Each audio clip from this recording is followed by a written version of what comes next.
2 Samuel chapter 14.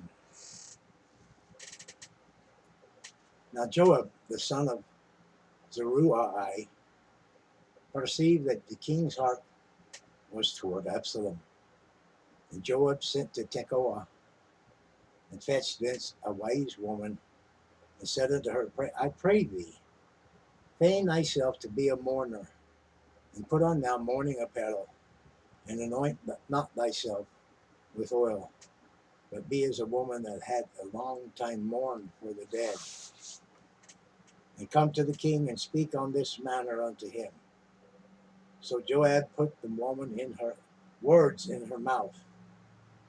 And when the woman of Tekoa spake to the king, she fell on her face to the ground, and did obeisance, and said, Help, O king. And the king said unto her, What aileth thee? And she answered, I am indeed a widow woman, and mine husband is dead. And thy handmaid had 2 sons, and the 2 sons strove together in the field, and there was none to part them. But the one smote the other and slew him. And behold, the whole family is risen against thine handmaid. And they said, Deliver him that smote his brother, that we may kill him. For the loss of life of his father whom he slew, for the loss of life of his brother that he slew,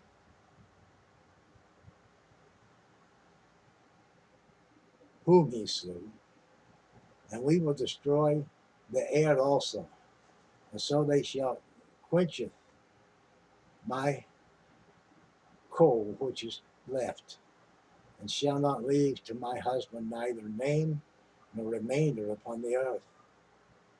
The king said unto the woman, Go to thine house, and I will give charge concerning thee. And the woman of Tekoa said unto the king, My lord, O king, the iniquity be on me and on my father's house, and the king and his throne be guiltless. And the king said, Whosoever saith aught unto thee,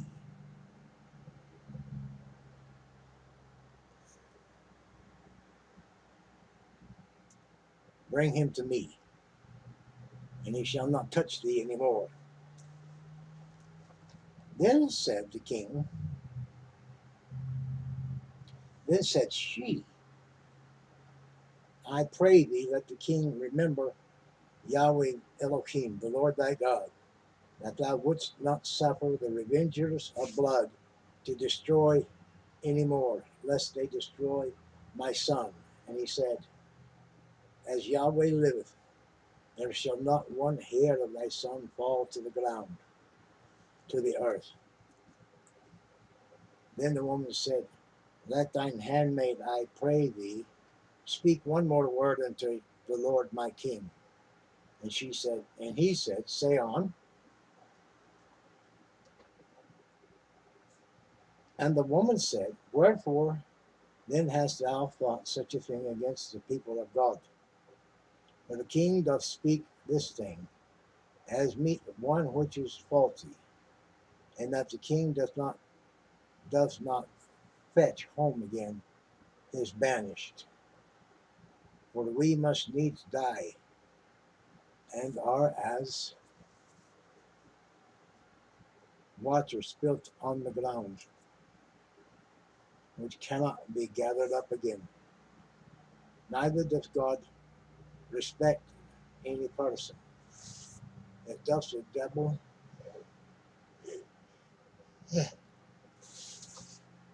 excuse me, neither doth God respect any person, yet doth he devise means that his banished may not be expelled from him. Now therefore that I am come to speak of the things unto my lord the king, it is because the people have made me afraid.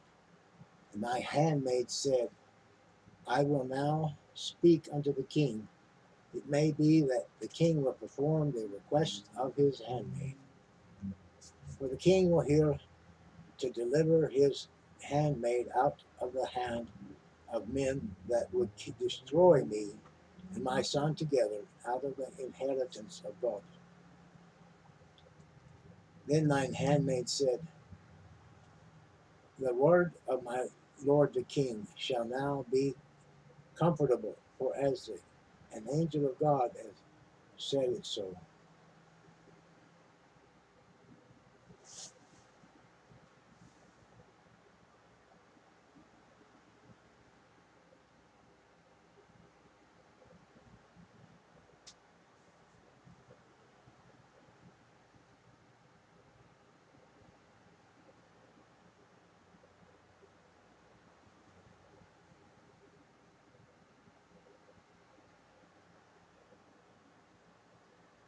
Let me start that one again. Then thine handmaid said, the word of my lord the king shall now be comfortable, for as an angel of God, so is my lord, the king, to discern good and bad. Therefore the Lord thy God will be with thee. Then the king answered and said unto the woman, hide not from me, I pray thee, the king, that the things that I shall ask thee. And the woman said, let my lord the king now speak. And the king said, is not the band of Joab with thee in all this?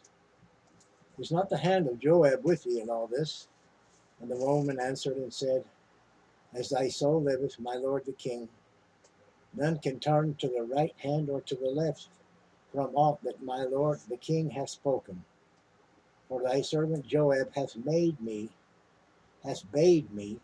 and he put all these words into the mouth of thine handmaid, to fetch about this form of speech. Hath thy servant Joab done this thing? And my Lord is wise according to the wisdom of the angel of God, to know all things that are in the earth. And the king said unto Joab, behold now, I have done this thing, so therefore bring the young man Absalom again.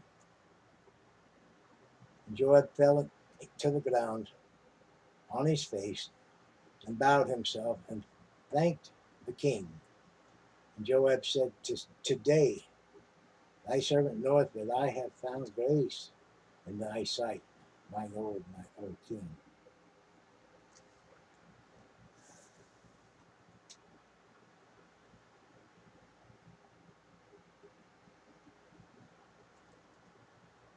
And that the king hath fulfilled the request of his servant. So Joab arose and went to Geshur, and brought Absalom to Jerusalem. And the king said, let him turn to his own house, and let him not see my face. So Absalom returned to his own house, and saw not the king's face. But in all Israel there was none to so much praise as Absalom.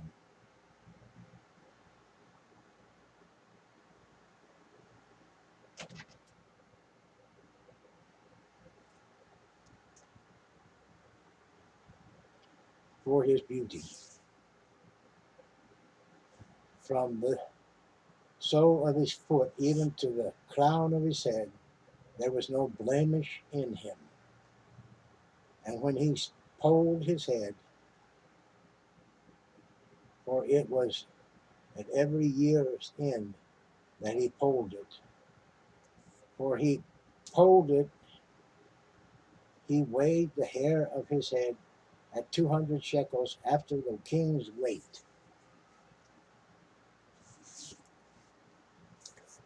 And unto Absalom there were born 3 sons and 1 daughter, whose name was Tamar. She was a woman of fair countenance.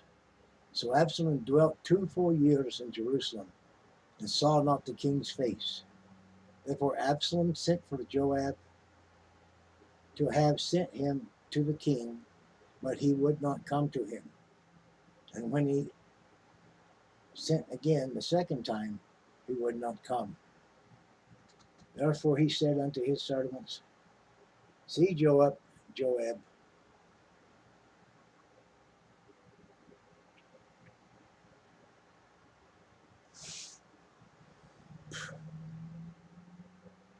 Therefore he said to his servant, see, Joab's field is near mine, and he has barley there.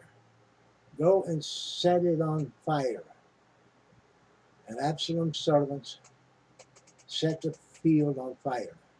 Then Joab arose and came to Absalom unto his house, and said unto him, wherefore have thy servants set my field on fire? And Absalom answered Joab, behold, I sent unto thee, saying, come hither, that I may send thee to the king, to say, wherefore am I come from Gesher? If it had been good for me to have been there still now, therefore let me see the king's face. And if there shall be, if there be any iniquity in me, let him kill me. So Joab came to the king and told him, and when the king, he had called for Absalom, he came to the king, and and bowed himself to his face to the ground before the king, and his knees.